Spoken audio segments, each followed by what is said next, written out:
Bună, sunt Călin și bine ați venit la un nou episod din seria Podcast Laser despre activități școlare. Azi vom vorbi despre mun și mut. O avem ca invitat pe Bianca Constantin. Bianca, te rog, prezintă-te. Ok, bună! Eu sunt Bianca Constantin, sunt clasa 11 în Lazar. Am mai fost invitat la podcast și vă mulțumesc foarte mult că m-ați invitat și de data aceasta ca să vă vorbesc puțin despre munuri și muturi. Aceste conferințe au devenit o pasiune pentru mine încă din clasa 9 și îmi doresc ca prin acest podcast să vă conving și pe voi, cei de acasă, să veniți la astfel de conferințe. Bianca, cum ai ajuns să intri în comunitatea de munuri? Ok, deci încă de când eram boboc și era pe vremea aceea anul pandemic, voiam să diversific puțin activitățile pe care le fac. Nu știam le dau la facultate, eram la filo și mă gândeam la medicină, eram super confuză legat de viitor.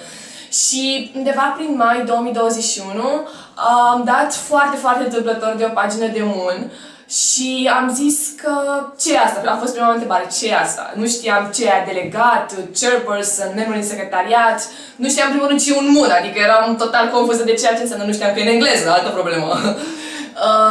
Și am zis, ok, vreau să mă înscriu. Așa că m-am înscris, am fost singură, m-am înscris fără niciun prieten și n-a fost cea mai bună decizie, adică vă recomand dacă vă apucați de un mun să vă dați cel puțin un prieten.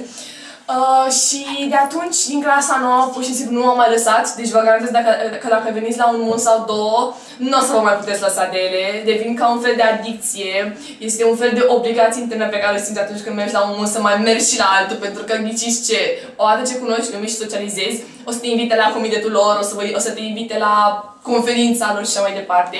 Și noi, Lazar, fiind un liceu foarte diversificat, cu foarte multe activități, un liceu foarte open-minded din punctul meu de vedere, avem conferințele noastre, momentan în număr de 3, Lazar Xava, Lazar Mun și Lazar Mut, și vă aștept cu drag la toate, pentru că până la urmă muncim pentru ele și cred că după 2 ani în care am fost delegat și cer, este acum plăcerea mea să știu că pot să organizez eu personal cu echipa mea de la zero o conferință în Lazar.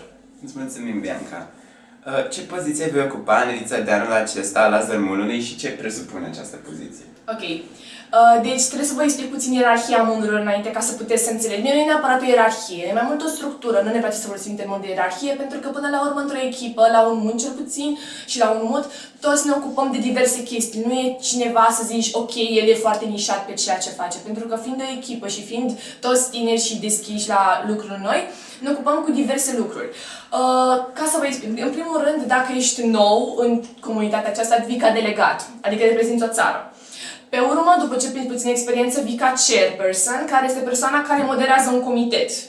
Tu, dacă vii ca delegat, pe tine o să-ți modereze ție debate-ul un chairperson. Și persoanele care organizează conferința se numesc echipa organizatorică. În echipa organizatorică este puțin ierarhie, să fiu sinceră, într-un fel, mai mult sau mai puțin. Avem chiefii, care sunt persoanele cu activitate nișată, spre exemplu, chief la staff, chief la press, chief la fotografie, chief la finanțe sau la locație. Practic, acum am zis, iau activitatea mai nișată și după vine secretariatul care coordonează chiefii, le spun task-uri și așa mai departe. Și în secretariat sunt conference managerii, persoanele care se ocupă strict de partea organizatorică a conferinței. Pe urmă este prezidențiul, adică președintele adunării generale și președintele adjunct al adunării generale. O să explic puțin adunarea generală atunci când o să vorbim despre structura munului. Și peste conference managers și peste prezidenții este secretariatul, adică secretarul general și secretarul general adjunct. Eu la Lazar Mun o să fiu secretar general, așa cum am zis. Anul trecut am fost strategy manager, era poziția mai de începători în secretariat anul trecut. Și pot să spun cu mâna pe inimă că m-a format foarte tare acea poziție. Dacă n-aș fi ocupat o poziție mai ușoară într-un secretariat, n-aș fi fost niciodată pregătită ca să pot să ocup o poziție cum e cea de secretar general sau președinte al adunării generale. Pentru că atunci când faci parte dintr-o echipă de organizare, înveți un pic din toate. La un moment dat să faci un pic din toate. Indiferent că ești pe academic, că ești pe parte de organizare, trebuie să, oarecum să le faci pe toate, că până la urmă suntem o echipă și lucrăm împreună. Și prietena mea, Sofia, o să vină după mine, este secretar general adjunct și împreună chiar vorbim de mesaj, o să facem cea mai frumoasă ediție de la Lazar Mun de până acum. Acum că tot am vorbit despre structura unui mun, vreau să te întrebăm care sunt diferențele dintre un mun și un mut, mai ales în cazul că urmează să fie laser mutul și... Ok.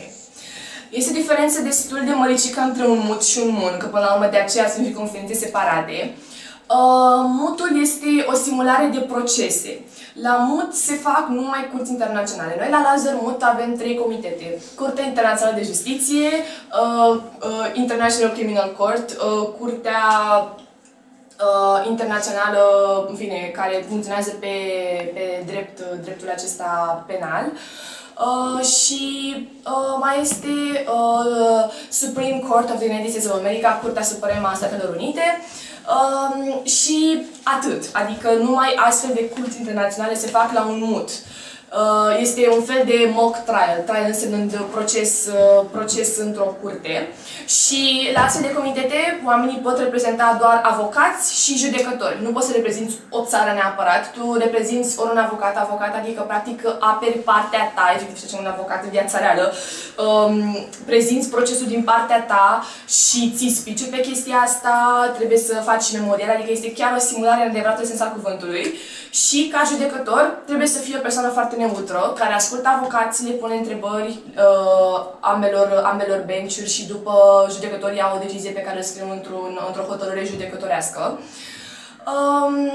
Asta este la MUT. La MUN sunt mai diverse lucruri, adică este Modern United Nations, este simularea activității Națiunilor Unite. Și Națiunile Unite au în componență foarte multe organe United Nations. Mai exact, avem cele mai importante care se simulează și la MUN, sunt Consiliul de Securitate, Adunarea Generală, Curtea Internațională de Justiție, care apare și la MUT, da, apare și la MUN, și Consiliul de Economie și Probleme Sociale, ECOSOC. O să vorbesc puțin despre toate astea, că asta se fac la MUN-uri. Consiliul de Securitate, Security Council, în caz că ați auzit de el, este un organ superior al adunării generale. El emite rezoluții. Dacă ați auzit vreodată de veto, e bine, veto power și the veto vote se regăsește în acest Consiliu de Securitate, pentru că membrii permanenți al acestui Consiliu, care sunt China, America, Marea Britanie, Franța și Rusia, au veto power și, practic, dacă totuși o rezoluție trece în Consiliul de Securitate, ea se implementează direct pentru că este legally binding această rezoluție și de asta eu consider că acest comitet este unul foarte avansat. Vă recomand să mergeți la un astfel de comitet dacă aveți mai multe munuri în spate și pentru că se discută probleme militare, teritoriale, astfel de probleme care sunt mai greu de abordat și pentru care vă trebuie puțin mai multă cunoștință și experiență în spate. Dacă vă place foarte mult istoria, spre exemplu, și partea asta a conflictelor, vă recomand un astfel de comitet. Mai sunt și câteva consilii de securitate pe temă istorică. De repede, dacă vă place foarte mult istoria, mergeți acolo, pentru că se mai fac la MUN-uri și sunt foarte interesante. Legat de adunarea generală, aici sunt 6 comitete mari și late. Primul este DISEC, unde se discută probleme despre dezarmare și securitate internațională. A doilea este ECOFIN, dacă vă place economia, finanțele, mergeți la ECOFIN, că numai asta se vorbește. Al treilea este SOCUM. SOCUM este un comitet care este destul de ușurel, este pentru persoanele care abia vin la MUN și vor să învețe cu ce se mănâncă un MUN, pentru că se discută probleme sociale, drepturile oamenilor, religie și așa mai departe. De obicei, e un comitet ușor de abordat pentru că oricine poate să își exprime părerea despre ceva pe topicul ăla, chiar dacă nu a făcut neapărat un research înainte.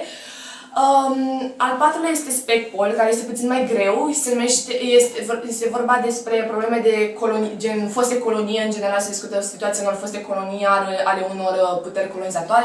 La ediția trecută la Zermon a fost un topic despre fostele colonii britanice din din partea aceea din sudul Asiei și asemăna puțin cu Consiliul de Securitate, chiar dacă era comitet de adunare generală. Al cincilea este Comitetul Administrativ și Administrative and Budgetary, care discută rezoluțiile adunării generale și decid oamenii respectivi, cei din comitetul ăla decid dacă sunt bani suficienți pentru a implementa acele rezoluții. E un comitet care se face mai rar un pic, că e puțin ciudat ce se discută acolo, adică ce puțin obișnuit. O să vedem dacă facem la Lazăr, o să vă anunțăm pe pagină. Și al 6-lea este comitetul legal, unde este un pic se seamănă cu ICG la modul de ce se vorbește, pentru că se discută convenții, doar că e pe procedură de General Assembly și practic oamenii discută acolo ce vor să schimbe într-o convenție, vorbesc convenția în sine, ce face și așa mai departe. Un exemplu este, dacă ați auzit despre convenția de la Geneva, se discută despre ea, se le spun ce cred despre acea convenție, ce trebuie să se schimbe, cum se implementează, ce ar trebui să se facă. Eu puțin nu am avansat oricum, dar dacă vă place partea asta de legi și articole și convenții, vă recomand, dacă vreți la drept, vă recomand absolut orice comitet. Și pe lângă asta mai este ECOSOC, care pe lângă adunarea generală, așa ca să termin cu adunarea generală, ca să vă explic un pic, o să vedeți dacă mergeți la MUN, că aveți acolo la început și la finalul MUN-ului, ceva care se numește General Assembly. La finalul MUN-ului, toate rezoluțiile pe care voi le faceți la conferință în timpul zilelor, rezoluția adică documentul cu soluții, se discută în General Assembly, se prezintă și se votează. Și fiind comitet de GA, tu trebuie să treci rezoluția prin General Assembly pentru că asta este procedura. La Security Council, așa cum am zis, nu trebuie pentru că este comitet superior al adunării generale, trebuie doar să treacă în comitet. În schimb, la astea 6 trebuie să treacă rezoluția prin General Assembly, prin niște speech-uri, prin o procedură de votat și atunci chiar se implementează. Dacă vă întrebați unde merg rezoluțiile, nu știu să vă zic, adică foarte puține conferințe, au fost câteva conferințe într-adevăr care chiar au trimis rezoluțiile la United Nations să fie implementate și asta mi s-a părut foarte tare. Și pot să vă vorbim și multe lucruri mari de la Lazăr Mun, dacă veniți. Și încă ceva, pe lângă toate aceste comitete mai avem comitetul despre droguri și crime, un EODC și mai sunt Interpol cu probleme din acestea pe care le poate rezolva poliția și mai departe. Fine, sunt foarte multe, dar astea le vedeți și voi la MUN, le citiți în scriere și așa mai departe. Mulțumim! Acum că am intrat în detaliu despre toate comitetele, ne poți spune ce comitete vor fi la Lazăr Mun 100%? Ok. Deci, la Lazăr Mun, în primul rând, că vom avea o groază de comitete. Am uitat să vă spun de Crisis, care este un comitet foarte interesant pentru persoanele creative. Pentru că la Crisis nu neapărat că reprezinți o țară, poți reprezenta și o poziție, poți reprezenta un președinte, un personaj, depinde de topic. Și la Crisis poți să trimiți directive ca să schimbi viitorul, să schimbi ce se întâmplă. Asta e puțin diferit față de alte comitete. Așa, să vă spun de Lazăr Mun. Deci Lazăr Mun va avea foarte multe comitete, adică ne-am propus să fie cel puțin peste 10, adică să fie cea mai mare conferință din România. Și clar vom avea atât de comitetele din adunarea generală pe care le-am spus mai devreme, vom avea și comitetul Security Council și vom avea și, vreau și un comitet istoric și de asemenea Curtea Internațională de Justiție, eu vreau de asemenea pentru că comitetul mă preferat cel puțin, eu ador. Și vreau să mai găsim câteva de comitete care nu s-au mai făcut până acum la niciun MUN. Cel puțin eu din ce am făcut research am găsit un comitet despre niște probleme în spațiu, ceva de genul ăsta și mi se pare interesant pentru că până la urmă nu dezbați așa de des ceva legat pe această temă. Și, nu știu, în rest o să vedeți voi când postăm, așa că vă încurajăm foarte tare să dați follow la Arond Lazăr Mun pe Insta. Așa, îți mulțumim mult pentru aceste informații. De ce consider că lumea ar trebui să vină ca delegat sau ca membru staff, presă sau foto la Lazăr Mun? Ok. Deci, pe mine MUN-urile și o să vă spun experiența mea personală pentru că asta simt că poate să ajute pe foarte multă lume. În primul rând m-am apucat în clasa 9 și a fost o decizie foarte bună pentru că m-am apucat de mică și am învățat foarte bine să vorbesc în engleză. Și nu doar că am învățat să vorbesc în engleză, am învățat să vorbesc în engleză liber, fără să am o foaie în față. Chestia asta m-a ajutat și la română să vorbesc liber, fără să am o foaie în față. În general, dacă vreau să exprim o idee, să-mi susțin un punct de vedere în orice context, datorită MUN-urilor pot să bag de la mine și să fiu și convingător în același timp, pentru că înveți cum să comunici o idee și lumea chiar să o asculte. Pe lângă acest lucru, mi-am făcut foarte mulți prieteni, foarte mulți. Deci, Doamne, acum când mă întâlnesc cu persoana de la MUN, este o energie specială pe care o avem, adică se vede că ne știm din locul ăla, vă vedeți și foarte des, dacă mergeți la MUN foarte des, adică o dată la o săptămână sau o dată la 2 săptămâni, vă cam revedeți destul de des și, nu știu, pur și simplu, energia respectivă este una inedită, nu pot să explic, mai ales că vă faceți legături cu oamenii aia, pentru că stați la MUN de dimineață până seara, bine, 3 zile, vineri, săptămână, duminică, dar stați acolo împreună și comunicați, îți dai să vă dați seama și mergeți, dacă ieși la evenimentul, petrecerea de seară și evident că este special. Și alte motive vă ajută foarte mult și la facultate, adică toate diplomele pe care le primiți, pentru că vor primi și diplome, dacă sunteți buni ca delegați primiți și un premiu. Diplomele de la MUN sunt foarte importante pentru facultățile din afară, dar de ce nu și din România, pentru că le puneți la CV, orice MUN se pune la CV, cu tot cu premiu, cu tot cu poziție și așa mai departe. Și practic, contează foarte mult să aveți experiență în domeniul în care vreți să activați. Dacă mergeți pe drept internațional în Olanda, trebuie să aveți experiență pe ceva legat de debate în politică și relații internaționale. Adică, ok, dacă mergeți să spuneți faceți un club în laser, foarte bine. Dar vă trebuie și o experiență care este legată de domeniul pe care vreți să-l faceți. Dacă vreți să faceți drept, cum am zis, MUN-urile sunt, cred că, cea mai bună activitate extrașcolară pentru cei care dau la drept sau ceva în politică și mai departe. De asemenea, înveți foarte multe lucruri. Asta cred că e cel mai important. Cred că de când am apucat de MUN-uri, cred că învăț mai multă istorie uneori de la MUN-uri decât fac eu, decât aș putea să învăț în mod normal la liceu, plus în timpul liber dacă citesc un articol. Pentru că faci contact cu oameni foarte pasionați de acel domeniu și afli de la ei foarte multe lucruri, înveți de la ei foarte multe lucruri, parcă te și motivează energia lor să înveți acele lucruri. Și în sine din topicul pe care tu îl dezbați 3 zile, chiar să rămâne în cap, cred că toată viața nu mai ai și dezbătut acolo. Și, nu știu, practic și țara pe care o reprezinți te ajută foarte mult să înveți despre ea, despre cum gândesc oamenii de acolo. Dacă spune că reprezinți o țară din Asia sau Africa, înveți practic valorile lor. Citești despre acea țară, despre care mână nu le citit. De exemplu, aș citi voi mâine ceva despre Sudan sau South Sudan, așa, random, nimeni nimic, azi citesc despre țara asta. Nu. Și da. Bună, sunt Ilinca și în episodul de astăzi o avem pe Sofia Mareș. Bună! Ca să începem, cum ai intrat în comunitatea MUN-urilor și muturilor? Păi, prima interacțiune pe care am avut-o vreodată cu această lume a fost prin intermediul trainingurilor de la Lazermon, care au fost anul trecut și au fost de către David Dimonu. Și știu că la primul meu MUN eram puțin reticentă și nu prea aveam curaj din start, așa că am vrut să mă bag ca staff. Doar că m-a luat și m-a băgat membru Marea Britanie la el în comitet de Historical Security Council și de atunci, efectiv, mi-a pornit toată pasiunea și la fiecare MUN pe care l-am văzut am ajuns să merg la el. Mulțumim, Sofia! Și ce comitete ai recomanda unui delegat fără experiență în această ediție a Lazermon-ului? Păi, în această ediție a Lazermon-ului avem de gând să facem foarte multe comitete ca să oferim o paletă foarte variată delegaților.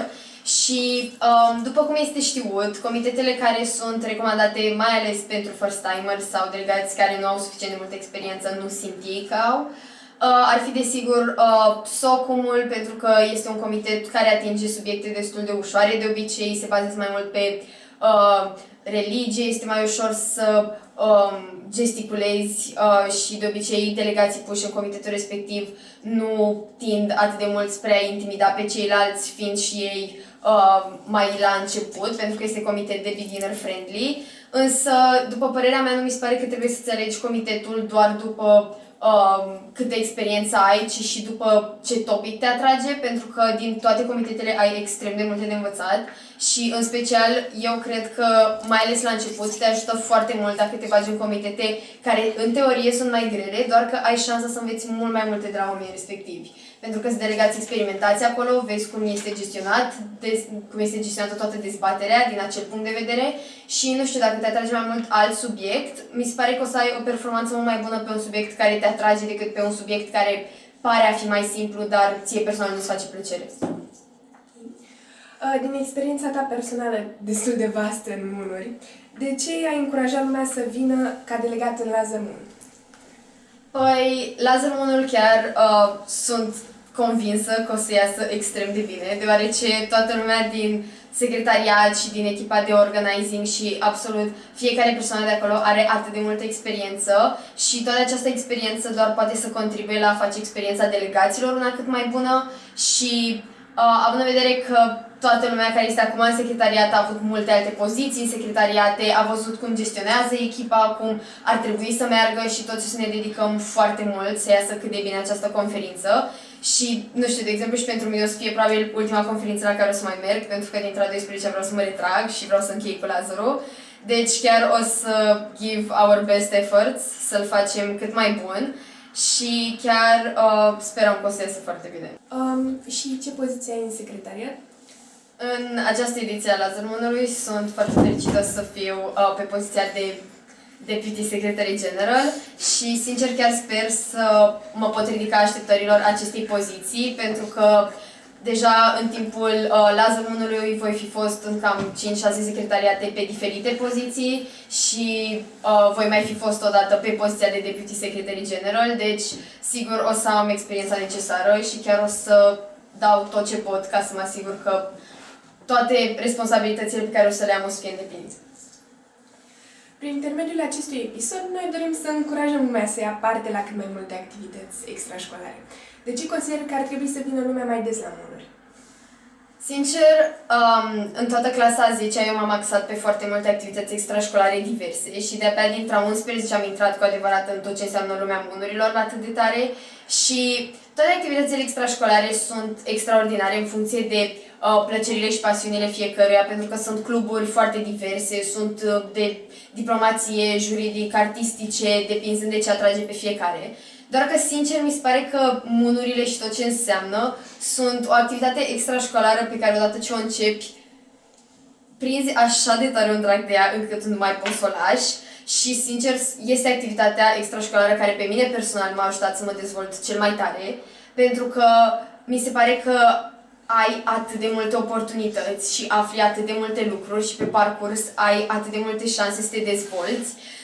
Lucrul care mi se pare că te ajută cel mai tare este mediul în care ajungi să fii într-un mod constant. Adică la MUN-uri totul este altfel, felul în care este atmosfera cu totul, e ca și cum ai intra în altă lume pentru 3 zile și este o comunitate absolut genială și sunt oameni alături de care te dezvolți foarte mult, înveți să-ți exprimi opiniile, înveți să ai o cursivitate în vorbire, înveți să îți treci toate limitele, să nu mai ai anxietatea aceea de dacă greșesc, dacă spun ceva rău, pentru că pe parcurs îți dai seama că nimeni nu este acolo să te judece, toată lumea este acolo ca să învețe, toată lumea este acolo ca să devină cât mai buni posibil pentru ei, pentru că indiferent ce poziție ar avea absolut oricine, mereu mai e loc de mai bine, mereu este loc de învățat și cu adevărat această comunitate asta încearcă să facă, încearcă să dezvolte pe fiecare persoană în parte, să îi recompenseze prin anumite premii, să le asigure toate experiențele posibile și chiar nu mi se pare deloc că este o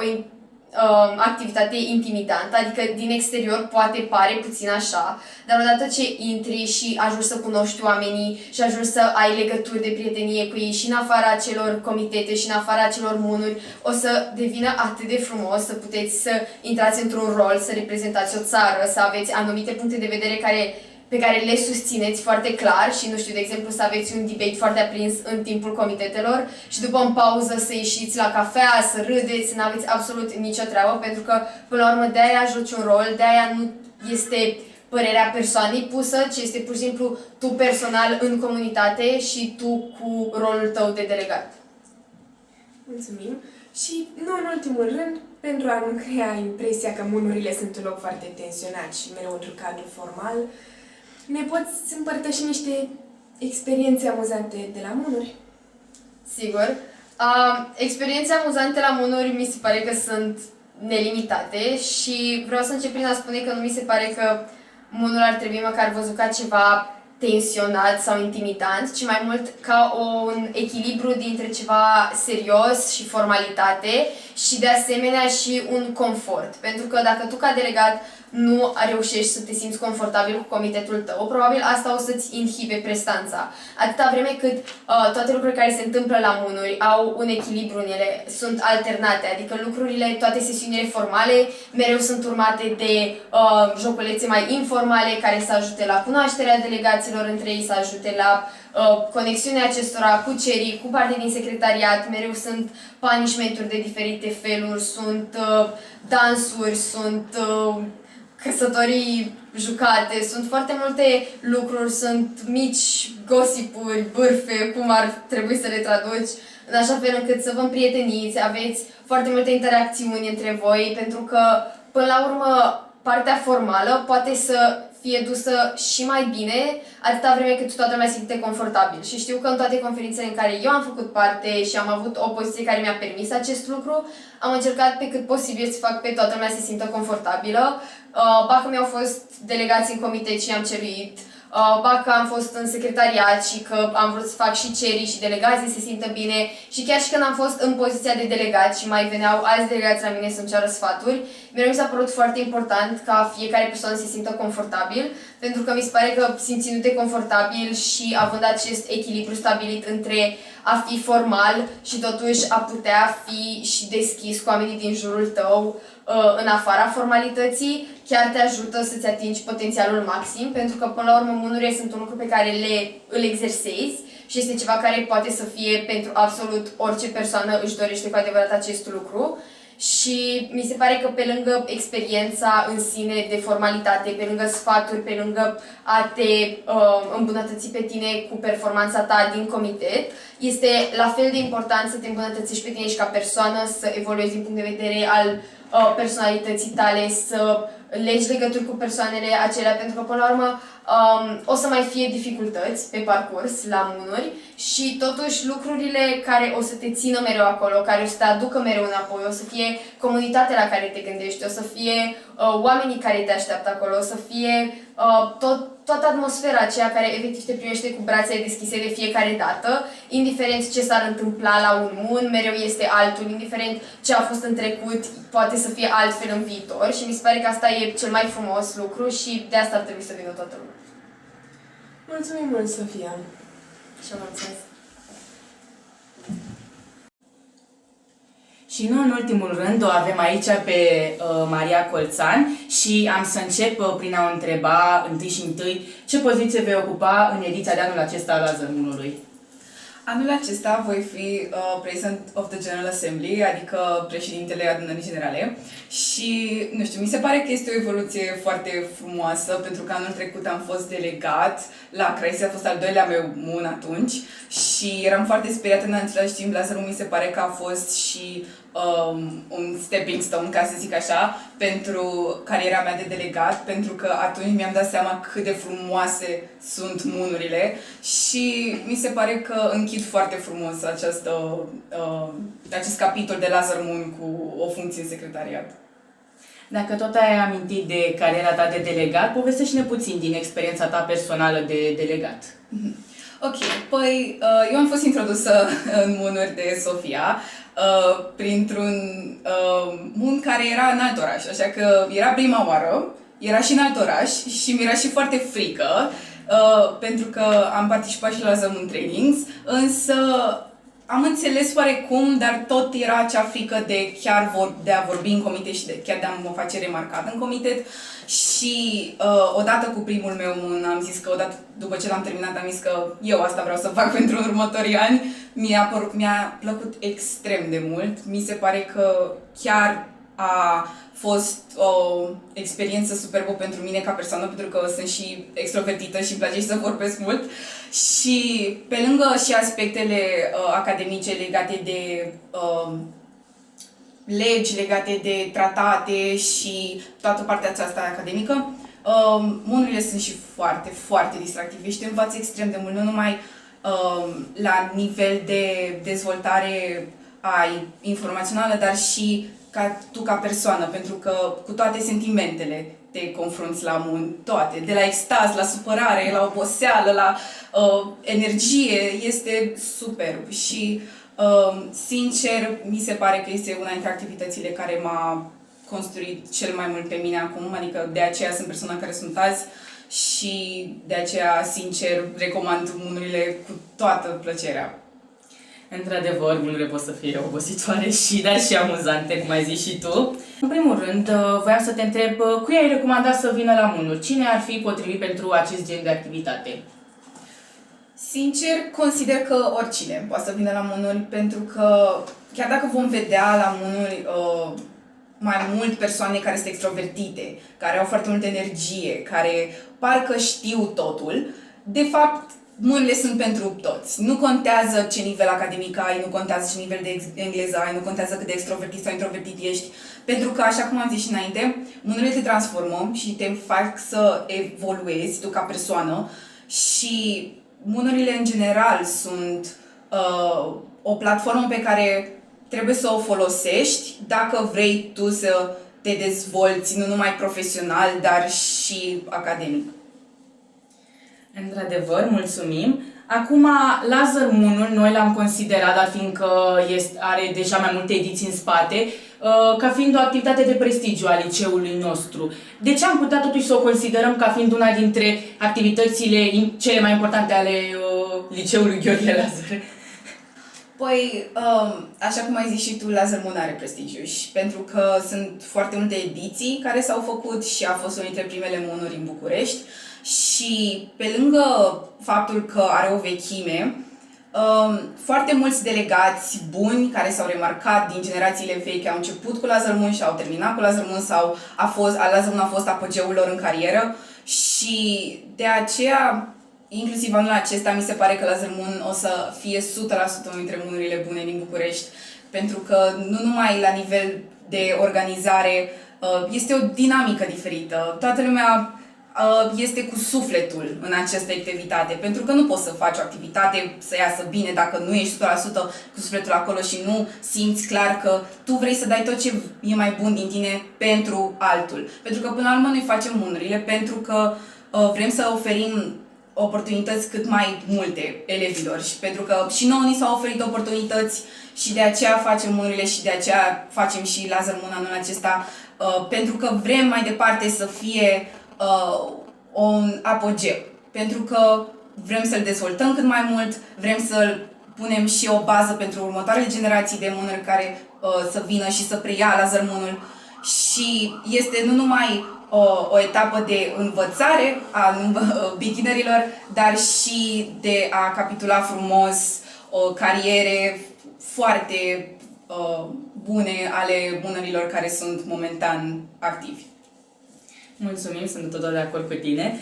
Acum, pentru o întrebare mai filozofică, mă interesează și cred că pe mulți interesează să știe în ce feluri un MUN, orice conferință de tip MUN, poate să fie o experiență life-changing.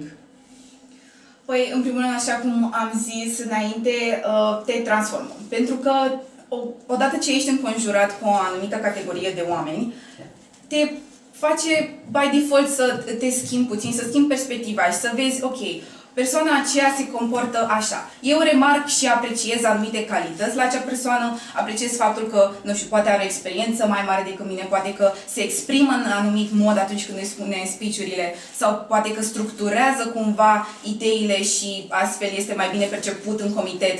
Și de aceea sunt și eu delegatul care sunt astăzi, pentru că prin moonuri am luat mici aspecte de la delegații pe care chiar i-am remarcat și chiar i-am apreciat foarte mult pentru a clădi delegatul care sunt astăzi. Și mi se pare că niciodată nu se termină această clădire, pentru că mereu vor exista niște calități la persoane pe care le admiri.